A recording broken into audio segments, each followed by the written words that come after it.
Good afternoon class. आज हम पढ़ेंगे एंटी एपिलेप्टिक ड्रग। ठीक है, तो हम एंटी कन्वल्जेंट भी बोलते हैं। ठीक है, अब एक बात बताओ, एपिलेप्सी का मतलब जानते हो? हाँ, नहीं जानते? मिर्गी जानते हो? जानते हो मिर्गी? तो वो क्या हुआ, एपिलेप्सी क्या होता है? मिर्गी ही तो होता है। उसमें क्या होता है, इंसान को कांपने लगता है, एकदम अनकंट्रोल हो जाता है ना, मुंह से पानी निकल रहा है, एकदम पूरा सा बदन उदन ऐंठ रहा है ना, तो उसी को हम क्या कहते हैं? एपिलेप्सी। तो जो ये आपका एपिलेप्सी होता है उसी को हम क्या कहते हैं? कन्वर्जन। जो आपके बॉडी में कन्वर्जन होता है, मूवमेंट होता है, उसी को हम क्या कहते हैं? कन्वर्जन कहते हैं, है ना। तो इसी को अब देखो, उसी कन्वर्जन को रोकने के लिए हम क्या यूज करते हैं? Anti convergent. एंटी कन्वर्जेंट क्या होगा? ड्रग है। कौन सा ड्रग? हाँ, मतलब एपिलेप्सी को रोकने के लिए, है ना। एपिलेप्सी क्या होता है? बीमारी होता है ना, मिर्गी। तो उसको हम ठीक करने के लिए हम क्या यूज करेंगे? एंटी कन्वर्जन ड्रग या फिर एंटी एपिलेप्टिक ड्रग। ठीक है, इसको जो क्या ठीक करेगा? मिर्गी को ठीक करेगा। ठीक है, अब कहता है कि एपिलेप्सी के बारे में अगर आप अच्छे से जानना चाहते हो तो epilepsy is the most common neurological disorder characterized by paroxysmal cerebral dysrhythmia. ठीक है, क्या होता है ये आपका? सबसे पहले हम ये जान लेते हैं कि न्यूरोलॉजिकल डिसऑर्डर होता क्या है ना। तो न्यूरोलॉजिकल डिसऑर्डर जो होता है वो आपका एक मेडिकल कंडीशन होता है that affect the structure, function and electrical activity of nervous system which includes the brain, spinal cord and peripheral nervous system. तो मेनली है जो ये न्यूरोलॉजिकल डिसऑर्डर जो होता है वो आपको क्या करता है कि आपके नर्वस सिस्टम का जितना भी, चाहे आपके ब्रेन हो गया, आपका स्पाइनल कॉर्ड हो गया, या फिर आपका पेरिफेरल नर्व्स हो गया, ठीक है, सबका जो इलेक्ट्रिकल मूवमेंट होता है ना, उसको वो क्या करता है? अफेक्ट करता है। क्या करता है?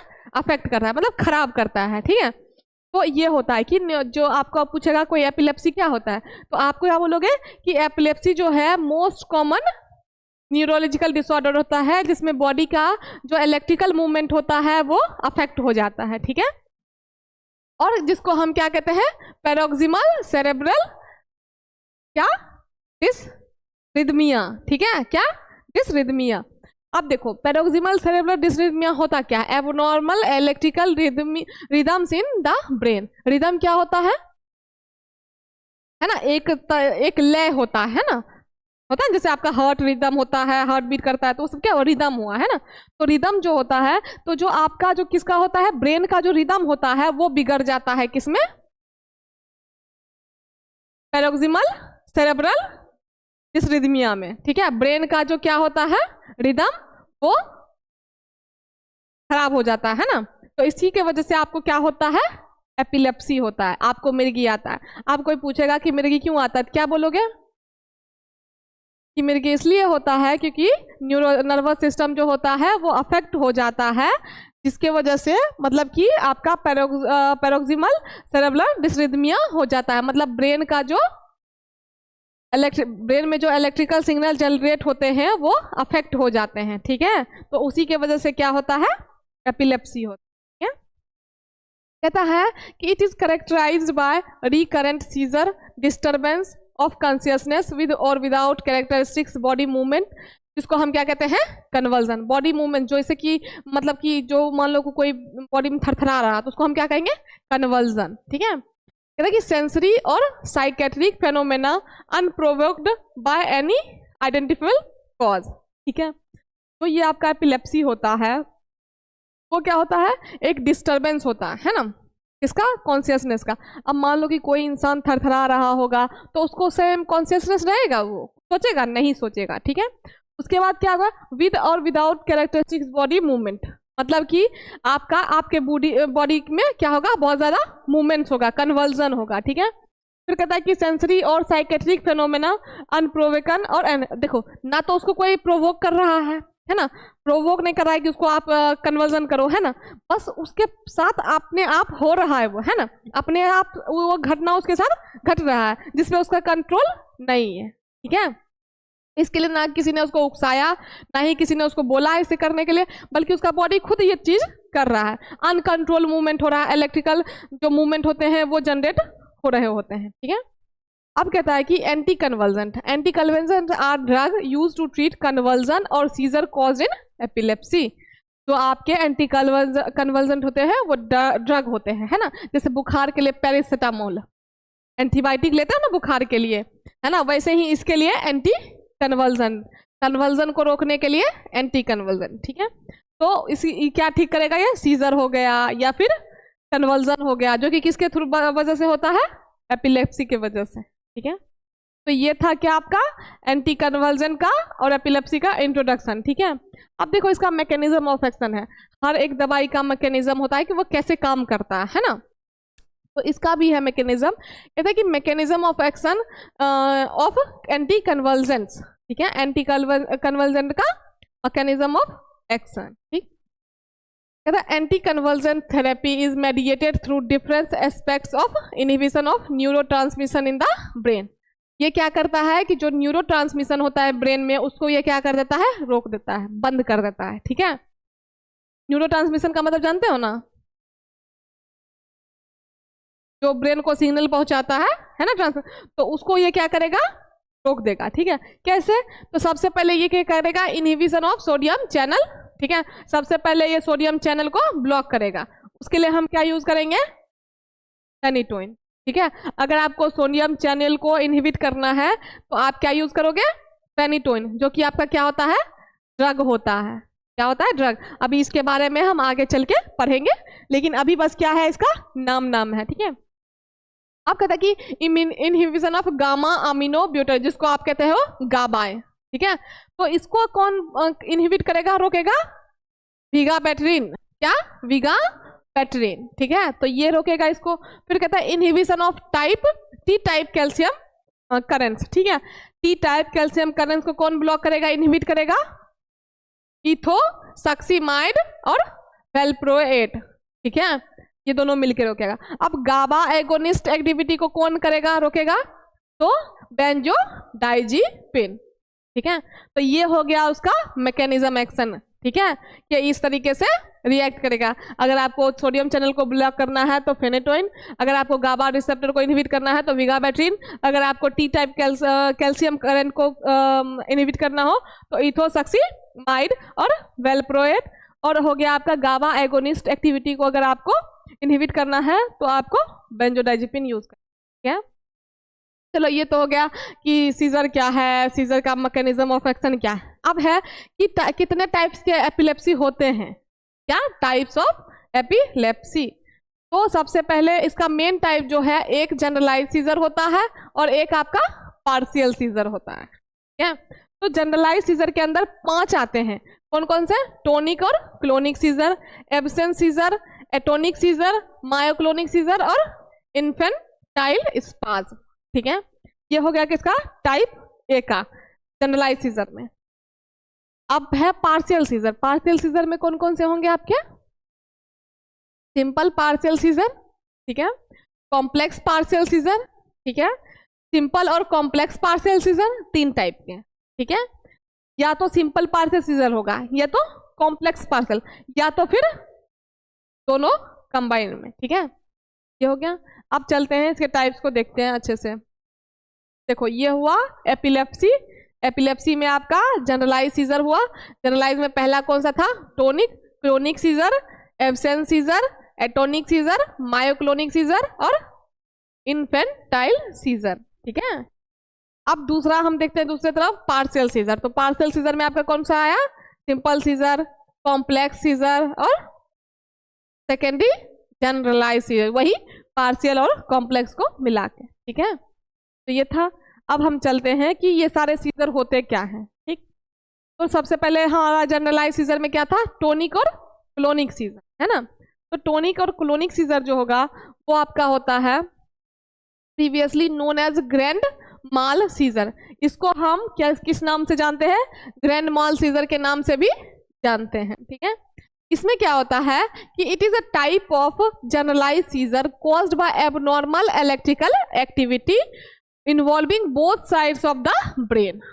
ब्रेन के दोनों साइड में क्या होता है, एबनॉर्मल इलेक्ट्रिकल, देखो करंट कभी लगा है, करंट लगता है तो इंसान कैसे करता है, मिर्गी में भी तो वैसे ही करता है ना, करता है कि नहीं करता है? तो सेम इसीलिए इसको क्या बोला गया है, इलेक्ट्रिकल एक्टिविटी जो है वो हो जाता है एबनॉर्मल, ठीक है, किसमें, टोनिक और टोनिक सीजर में, ठीक है। कहता है टोनिक फेज जो होता है वो 10 से 30 सेकेंड का होता है, ठीक है। कहता है characterized by sudden muscle suffering, loss of consciousness and often cry और groan as air in force past the vocal cords, ठीक है।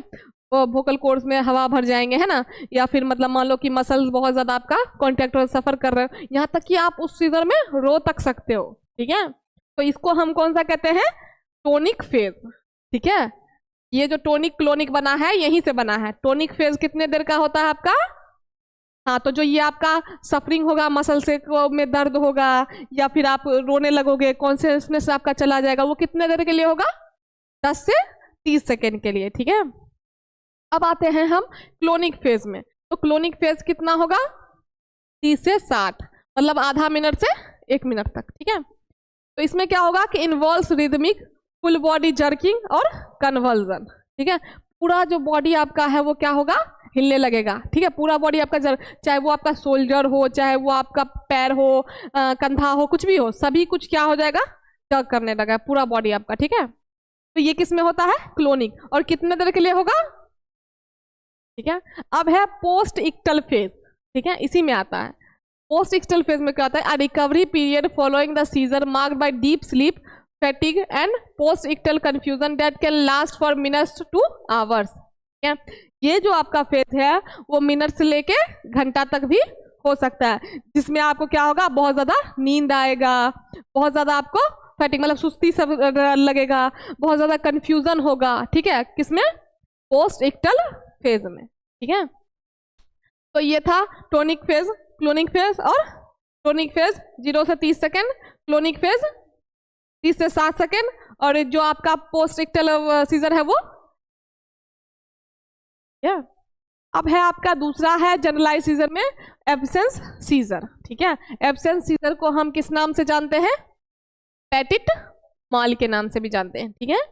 अब कहते हैं कि the individually typically stops all activity and, आप देखो क्या होता है ना, कभी कभी ऐसा होता होगा तुम्हारे साथ कि तुम सब कुछ भूल के एक तरफ देखने लग जाते हो, है ना, देखे जाते हो, ठीक है, लेकिन तुमने क्या देखा नहीं देखा वो तुम्हें याद भी नहीं है ना। तो उसको हम क्या कहते हैं, अगर ऐसा किसी के साथ होता है तो तुम्हें कौन सा सीजर है, एब्सेंस सीजर, ठीक है। एब्सेंस सीजर में क्या होता है कि जैसे मान लो मैं देख रही हूँ, देखते देखते दीवार पे देख रही हूँ, 10 सेकेंड 20 सेकेंड तक देखा, उसके बाद मुझे याद ही नहीं कि मैं क्या देख रही थी, क्या सोच रही थी, है ना। तो ये क्या हुआ, एब्सेंस सीजर हुआ, ठीक है। तो कहता है कि the individually typically stops all activity, सारे काम काज को छोड़ के वो क्या करते हैं, स्टेयर्स इनटू स्पेस, एक ही जगह पे घूरे जा रहे हैं। स्टेयर का मतलब क्या होता है, घूरना, ठीक है। तो उसी एक जगह पे घूरते रहना, ठीक है। They are unresponsive during the episode and have no memory of that afterward. देखो कभी इतना गौर से कभी कभी दिखते हैं लोग, टोकनता भी है तो उस पर रिस्पॉन्स नहीं देते हैं, ठीक है। ऐसा होता है कि इतना मतलब कि गुम हो जाओगे कि तुम्हें कोई आवाज लगाएगा तुमको सुनाई भी नहीं देगा, है ना, और प्लस में तुम क्या सोच रहे थे तुम्हें याद भी नहीं रहेगा, ठीक है। उसके बाद कहता है कि usually lasting between 5 to 10 second, 5 से 10 सेकेंड के बीच में ये खत्म हो जाता है। अब है एटोनिक सीजर। एटोनिक सीजर में क्या होता है आपका कि atonic seizure cause a sudden loss of muscle tone which can make a person collapse और फॉल, जिसको हम ड्रॉप अटैक भी बोलते हैं। मसल में इतना अजीब सा आपको होगा कि आप उस चीज से गिर भी सकते हो, ठीक है। मतलब इतना, हाँ, इतना ज्यादा क्रैम्प, जैसे कभी सुना है कि पैर में ऐसे बहुत ज्यादा जकड़न सी हो जाती है, नहीं हो जाती बहुत सारा, तो उसकी वजह से क्या होता है, गिर भी सकते हो आप, है ना, गिर जाता है ना। तो ये हुआ, there is usually a brief loss और इम्पेयरमेंट ऑफ कॉन्शियसनेस, इससे आपका कॉन्शियसनेस भी चला जाएगा, ठीक है। लेकिन हाँ, ये जो है वो आपका शॉर्ट टाइम के लिए ही होता है, ठीक है। They are also known as drop seizure और एकिनेटिक सीजर, आप इनको इस नाम से भी जान सकते हो। फिर कहता है कि मायोक्लोनिक सीजर। मायोक्लोनिक सीजर में क्या होता है कि they feel like a quick shock and usually last less than a second. मतलब क्या होता है इसमें, शॉक की तरह आपको लगेगा, क्या, क्विक शॉक होगा, अचानक से आएगा, ठीक है, और तुरंत चला भी जाएगा सेकेंड में, ठीक है। जब तक आपको एहसास होगा तब तक वो हाँ, कहता है कि people are often awake and aware when they happen. हाँ, तो ऑब्वियसली बात है, अगर आपके साथ कुछ अचानक से होगा आपको पता नहीं चलेगा, चलेगा ना? कैसे नहीं पता चलेगा? अब मान लो तुम्हें ऐसे बच्चा अचानक से बैठा है ना, पता चलेगा ना? तो इसलिए आपको वो चीजें पता चल जाएगी, लेकिन जब तक पता चलेगा तब तक वो खत्म। Think of it like an unexpected muscle Twitch. जैसे कि कभी कभी नहीं होता है कि मसल ऐसे ट्विच हो जाता है, जैसे कभी सुने हो कि पैर में बहुत जोर बग्घा लग जाता है, जो उस तरह का ये चीज होता है, ठीक है? But stronger and not under persons control. बहुत स्ट्रॉन्ग अटैक होता है और आपके कंट्रोल में भी नहीं होगा, आपके ठीक करने से वो ठीक नहीं होगा। ठीक है? फिर कहता है कि इन्फेंटाइल स्पाज्म। ठीक है, इन्फेंटाइल स्पाज्म क्या होता है कि are seizure that occur in infant, जो कि बच्चों में होता है। ठीक है, किसमें? बच्चों में, इन्फेंट्स में, अंडर 1 year old, 1 साल से जो छोटे बच्चे होते हैं उनमें। कहता है कि they involve sudden bending, flexion और straightening, extension of the body, arms and legs. उनके आर्म्स और लेग्स जो होंगे वो क्या होने लगते हैं? स्ट्रेच होने लगते, मतलब पूरा एकदम से अजीब से मुड़ने लगेंगे। ठीक है, और ऐसे ऐसे कांपने लगेंगे। फिर कहता है कि this the spasm often happen in clusters specially when the baby is walking up. खास करके ये कब होता है? जब बच्चा चलना शुरू करता है, वॉक करने लगता है। ठीक है, फिर कहता है an ECG shows a characteristics pattern called hypsarrhythmia. ठीक है, क्या? हिप्सा रिदमिया, या फिर हिप्सा रिदमिया भी इसको बोल सकते हो। ठीक है, कहता है कि ये इस तरीके का जो सीजर होता है उसको आप ईसीजी के थ्रू देख सकते हो कि किस तरीके का वो होता है, जिसको हम क्या कहते हैं? क्या? फिर है पार्शियल सीजर। ठीक है, पार्शियल सीजर में आपका क्या हो गया? एक आ गया सिंपल पार्शियल सीजर, दूसरा आपका आ गया कॉम्प्लेक्स पार्शियल सीजर। ठीक है, तो इसमें हो गया कि focal seizures without impaired consciousness also called focal aware seizure. इसमें क्या होता है कि कॉन्शियसनेस आपका, मानेंगे ना तुमको, क्या लिखा हुआ है? ठीक है, जिसको हम क्या करते हैं? Also called focal aware. ठीक है, कहता है कि after 1 area of the brain and do not cause loss of awareness. एक एरिया, ब्रेन के एक एरिया को अफेक्ट करेगा, ना कि पूरा ब्रेन को। ठीक है, और उसमें अवेयरनेस, आप अवेयर रहोगे। ठीक है, आपका कॉन्शियसनेस नहीं जाएगा। ठीक, कहते हैं कि symptoms depend on the brain are involve and many include muscle jerking, long, हम देखो ये सब थरथराहट वगैरह, ये पसीना आना, ये सब चीजें आपको मिलेगा। ठीक है, नोजिया मतलब कि वॉमिटिंग टाइप का भी फील हो सकता है। ठीक है, अब है कॉम्प्लेक्स पार्शियल सीजर। ठीक है, कॉम्प्लेक्स पार्शियल सीजर क्या हुआ कि focal scissor with impaired consciousness क्या है, और यहाँ पे क्या था? इसमें जो कॉन्शियसनेस है वो लॉस नहीं होगा, और इसमें होगा। ठीक है, कहता है कि start 1 area of the brain, most often the temporal lobe. During the seizure the person has reduced awareness and may perform repetitive automatic movements called automatisms such as lip snacking, chewing और hand rubbing. ठीक है, अब देखो ये जो होता है ये ब्रेन के एक पार्ट से शुरू होता है। ठीक है, जिसको हम क्या कहते हैं? टेम्पोरल लोब, वहां से शुरू होगा। अब उसमें क्या होगा कि पर्सन रिपीटेटिव चीज करेगा। ठीक है, जैसे कि अगर मान लो कि बार बार अपने लिप को क्या करेगा? स्मैक करेगा, मतलब कि लिप को दबाते रहेगा। ठीक है, या फिर मान लो कि चबाते रहेगा। ठीक है, और जैसे कि हैंड को बार बार रब करते रहेगा। ठीक है, सेम रिपीटेटिव फॉर्म में, तो इसको हम क्या कहेंगे? Complex partial seizure. ठीक है, तो ये थे आपके सीजर, और ये सारे थे आपके सीजर के टाइप्स। ठीक है, एक जनरलाइज सीजर था, दूसरा आपका पार्शियल सीजर था। ठीक है, अब जो आपका ये क्लासिफिकेशन है एपिलेप्सी का, वो हम नेक्स्ट डे पढ़ लेंगे। ठीक है, चलो थैंक यू।